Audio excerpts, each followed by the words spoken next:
नमस्कार बच्चों, आज हम पढ़ने जा रहे हैं पाठ 9 भारत माता, जिसे हमारे प्रथम प्रधानमंत्री पंडित जवाहरलाल नेहरू ने लिखा है।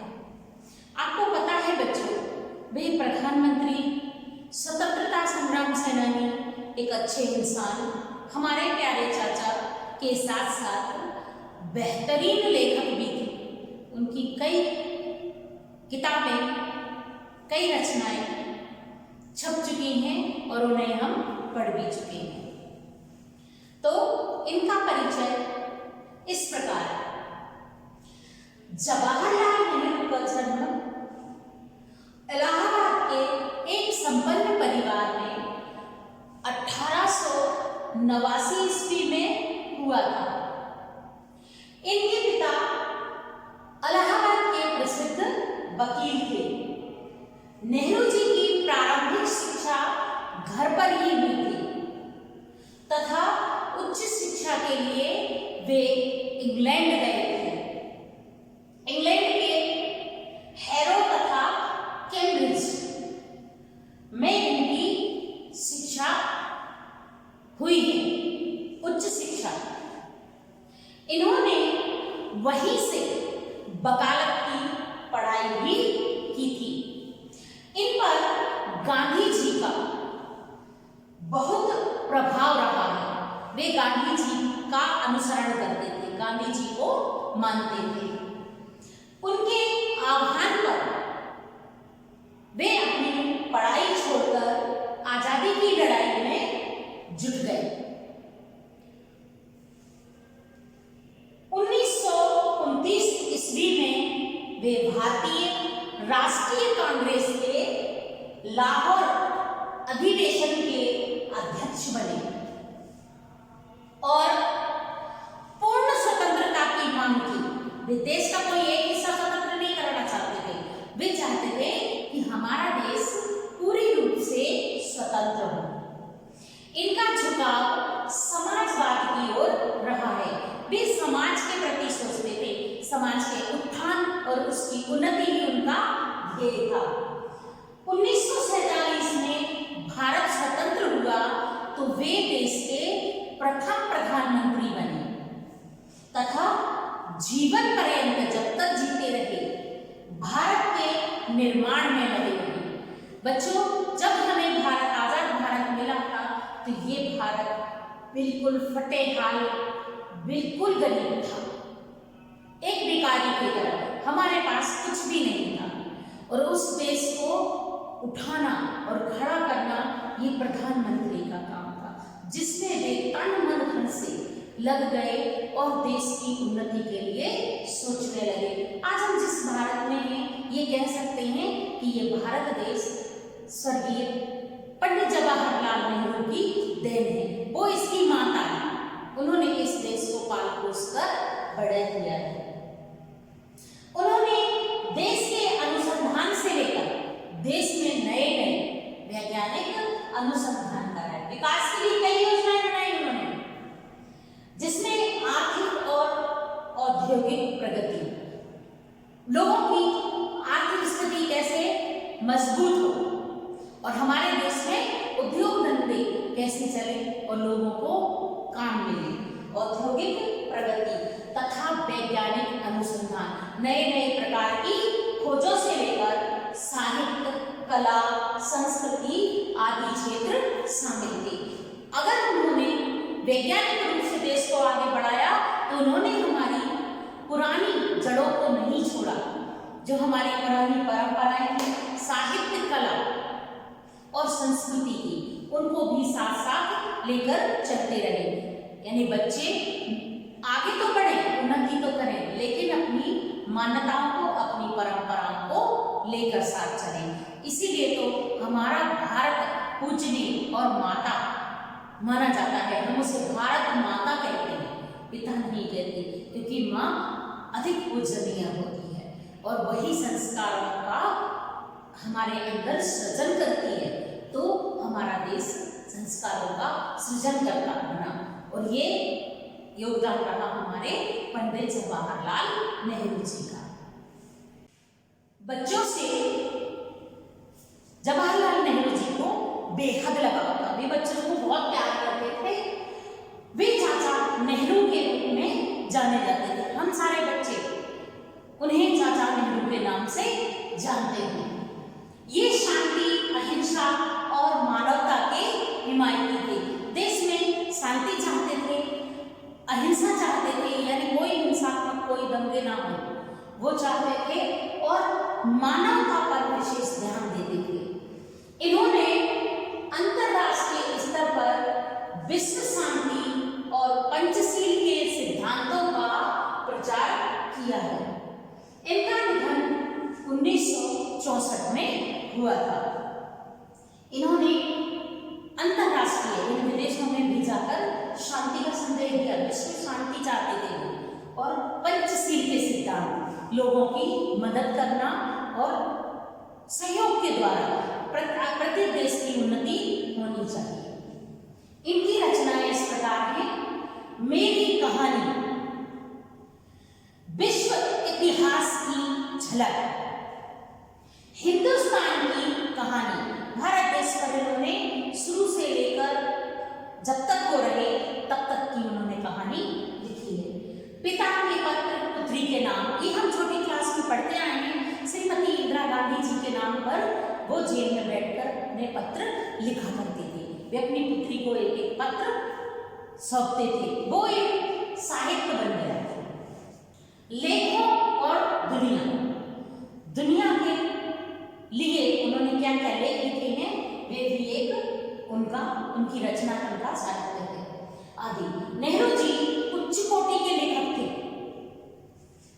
उन्होंने अंग्रेजी भाषा में सभी रचनाएं, ये सारी रचनाएं उन्होंने अंग्रेजी भाषा में लिखी थी, जिनका अनेक भाषाओं में अनुवाद हुआ।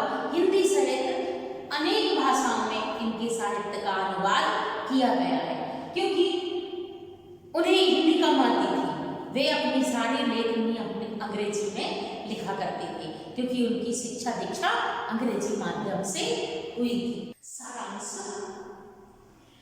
भारत माता अध्याय हिंदुस्तान की कहानी का 5वां अध्याय है, जो नेहरू जी ने हिंदुस्तान की कहानी नामक एक ग्रंथ लिखा है। उसका 5वां अध्याय है भारत माता। इसमें नेहरू जी ने बताया है कि किस तरह देश के कोने कोने में आयोजित जलसों यानी सभाओं में जाकर वे आम लोगों को बताते थे। आम लोग यानी हमारे जैसे व्यक्ति, वे आम लोगों को बताते थे कि अनेक हिस्सों में बटा होने के बाद भी हिंदुस्तान एक है। ये कई हिस्सों में बटा, लेकिन पूरा हिंदुस्तान एक ही है। इस अपार फैलाव के बीच एकता के क्या आधार की ये नेहरू जी बताते थे, क्योंकि पूरे भारत में अंग्रेजों की गुलामी से, उनके अत्याचारों से त्राही त्राही मचा था, और सारे हिंदुस्तानी चाहे वो किसी भी क्षेत्र के हों, आजाद होना चाहते थे, स्वतंत्र होना चाहते थे। और क्यों भारत एक देश है, वो ये भी बताते थे कि किस लिए हमारा भारत एक देश है, जिसके सभी हिस्सों की नियति यानी स्थिति एक ही तरीके से बनती है और बिगड़ती है। उसकी नियति यानी जो हम कहते हैं ना किस्मत, वो एक ही तरीके से बनती है और बिगड़ती है।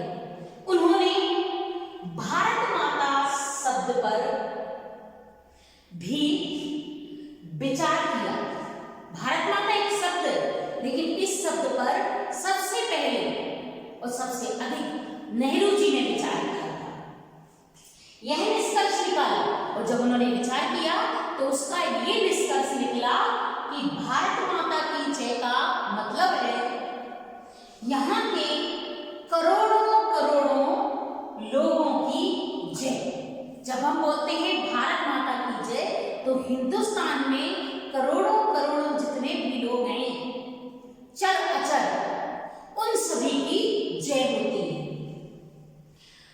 नेहरू जी का कहना है कि जब तक वे जलसों में जाते हैं तो वे श्रोताओं से भारत की चर्चा करते हैं। जहां जहां भी जाते थे वहां पर जितने सुनने वाले लोग आते थे उनसे केवल वे भारत के बारे में ही चर्चा किया करते थे। उन्हें लगता था एक एक जन अपने मन की जब भारत के बारे में बात बताएगा तो हमारा भारत अमूल्य और कितना बड़ा है, कितना नेक है, इसके बारे में हमें जानकारी मिलती जाएगी। इसी तरह से उन्होंने पूर्ण भारत को एकत्रित किया था और उसमें जिया था। उन्होंने भारत के साथ उन्होंने जिया था कि हमारे भारत में संस्कृति, सभ्यता, जाति, अलग अलग क्षेत्र होने के बाद भी हमारा भारत एक है। हम एकता के सूत्र में क्यों बंधे हुए हैं, ये सारी जानकारी नेहरू जी ने एकत्रित की। नेहरू जी कहते थे कि भारत संस्कृत शब्द है और ये सही भी है। भारत भरत के नाम से बसा, इसलिए ये एक संस्कृत शब्द है और इस जाति के परंपरागत संस्थापक के नाम से यह निकला। भारत भरत के नाम से निकला है, जो इस देश के संस्थापक थे, जिन्होंने इस देश की रचना की थी, उन्हीं के नाम से भारत नाम पड़ा है। शहरों में लोग अधिक समझदार हैं, वे बहुत जानते हैं। गांव में किसानों से देश के बारे में चर्चा करते हैं। वे जाते थे गांव और अपने देश के बारे में चर्चा करते थे। वे उन्हें बताते हैं कि देश के हिस्से अलग होते हुए भी एक ही। पंजाब, महाराष्ट्र, बंगाल, उत्तर प्रदेश, उड़ीसा, ये सारे अलग अलग जरूर हैं, लेकिन ये एक ही भारत बनते हैं। इन सबको जोड़ के एक भारत बनता है। उत्तर से लेकर दक्षिण तक और पूर्व से लेकर पश्चिम तक उसकी समस्याएं एक ही जैसी हैं। पूरे भारत में एक ही समस्या है और स्वराज्य के सभी के लिए फायदेमंद है। जो स्वराज्य हम चाहते हैं उसका फायदा पूरे हिंदुस्तान को होने, पूरे भारत को होने वाला है, किसी एक क्षेत्र को नहीं होगा। नेहरू जी ने सारे भारत की यात्रा की। उन्होंने पूरे भारत में घूम घूम कर देखा। इस दौरान उन्होंने यह समझाने का प्रयास किया या समझने का भी प्रयास किया कि हर जगह किसानों की समस्याएं एक सी हैं, कहीं पर कोई भी अलग बात नहीं है। गरीबों, कर्जदार, पूंजीपतियों के शिकंजे किसानों पर कसे हुए हैं। जमींदार, महाजन और बड़े लगान सूदखोर, पुलिस के जुर्म, ये सभी किसानों पर, सभी पूरे देश में, चाहे वो कोई सभी प्रदेश हो, सभी किसानों पर हो रहे हैं। ये सभी बातें विदेशी सरकार की देन है। देश में ऐसा कुछ नहीं था पहले।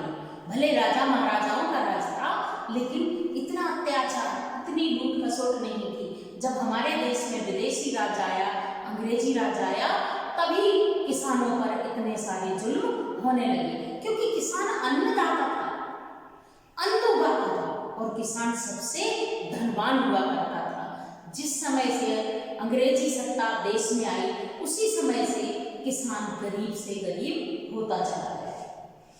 तथा सबको इससे छुटकारा भी पाना है। अगर ये परिपाटी आई है तो इससे छुटकारा पाना है, इसके लिए सोचना पड़ेगा। बेलोगों से चीन, स्पेन, अबिसीनिया, मध्य यूरोप, मिस्र और पश्चिमी एशिया, इन देशों में होने वाले परिवर्तनों का जिक्र भी करते थे। अपनी सभा में जब भी जाते तो वे वे बताते थे कि कैसे चीन में, कैसे यूरोप में, कैसे मध्य एशिया में, कैसे अबिसिनिया में परिवर्तन हुए। वे सोवियत यूनियन व अमेरिका की उन्नति के बारे में भी बताते। वे भी गुलाम थे, जब आजाद हुए तो उन्होंने कितनी जल्दी उन्नति की। किसानों को विदेशों के बारे में समझाना आसान नहीं था, क्योंकि कोई भी किसान विदेश तो गया नहीं था, वो कैसे समझता। वो यही सोचते थे, किंतु उन्होंने जैसा समझ रखा था वैसा मुश्किल भी नहीं था। और इसका कारण था कि हमारे महाकाव्य और पुराणों ने इस देश की कल्पना पहले ही कर दी थी। हमारे महाकाव्यों में देश की उन्नति के बारे में लिखा गया है, हमारे पुराणों में समझाया गया है। वो जो पहले पुष्पक विमान हुआ करता था, आज एरोप्लेन है। वो जो मशीनें पुराने महाकाव्यों में, महाभारत के समय या रामायण के समय बताई गई हैं, वे आज हम साक्षात देख रहे हैं। तो यही कारण था कि किसानों को बहुत जल्दी समझ में आ गया। और कुछ जो तीर्थयात्री थे, यात्रा करने वाले थे, उनसे भी बड़ी मदद मिली उनको समझाने में। और बड़ी लड़ाइयों में भाग लेने वाले सिपाहियों ने भी विदेशों के बारे में समझाया। कुछ विदेशों में नौकरी करने वालों ने भी देश दुनिया की जानकारी किसानों को दी थी। इसलिए लोगों की समझ में बहुत जल्दी विदेशों की उन्नति के बारे में आ गया। सन 30 की आर्थिक मंदी, 1930 में हमारे यहाँ बहुत आर्थिक रूप से देश बहुत कमजोर हो गया था, क्योंकि अंग्रेजों ने सब कुछ लूट लिया था और पानी सूखा पड़ने की वजह से किसानों के पास भी उतना अनाज वगैरह नहीं था। इसलिए सबसे ज्यादा आर्थिक मंदी सन 30 में, 1930 में हिंदुस्तान ने झेली। इसी की वजह से दूसरे देशों के बारे में नेहरू जी ने कई जानकारियां भारत के किसानों को दी कि किस तरह से वह आर्थिक मंदी से निकल सकते हैं। जब वे भारत माता की जय के नारे किसी जलसे में जाते थे और लगाते थे, तो वे वहां के लोगों से पूछते थे इसका मतलब कि भारत माता की जय का मतलब क्या है। कुछ लोग बता पाते थे और कुछ लोग उन्हें नहीं बताते थे। एक बार एक हट्टे-कट्टे नौजवान से नेहरू जी ने पूछा कि बताओ भारत माता की जय का मतलब क्या है। इस बारे में पूछते ही कुछ लोग बताते थे अर्ध भारत, आधा भारत। तो कुछ लोग बताते थे कि हमारा गांव, भारत माता की जय यानी हमारे गांव की जय। कुछ लोग एक जिले का बताते हैं कि इस जिले की जय। कुछ लोग अपने सूबे के बारे में बताते। इसी रूप में उन्हें जवाब मिलता, तो वे उन्हें समझाते कि नहीं, भारत माता की जय का मतलब भारत का अंश हम भी हैं, हम सब उसका अंश हैं। तो भारत माता की जय का मतलब है नदी, पहाड़, जंगल, खेत और इसमें रहने वाले करोड़ों करोड़ों भारतीय शामिल हैं। जब हम भारत माता की जय का नारा लगाते हैं तो इन सब की जय का नारा लगाते हैं। संपूर्ण भारत की पृथ्वी, जंगल, वन, पर्वत, खेत, खलिहान और करोड़ों करोड़ों भारतीय उसमें शामिल हो जाते हैं। यही है भारत माता की जय। इसी तरह उन्होंने पूरे हिंदुस्तान को जागृत किया कि हमारा हिंदुस्तान स्वतंत्रता की ओर बढ़े, स्वाधीनता की ओर बढ़े। और उनके इन प्रयासों से हम आज आजाद भारत को देख रहे हैं। वही उन्नतिशील जैसे वो चाहते थे, वैसे ही उन्नतिशील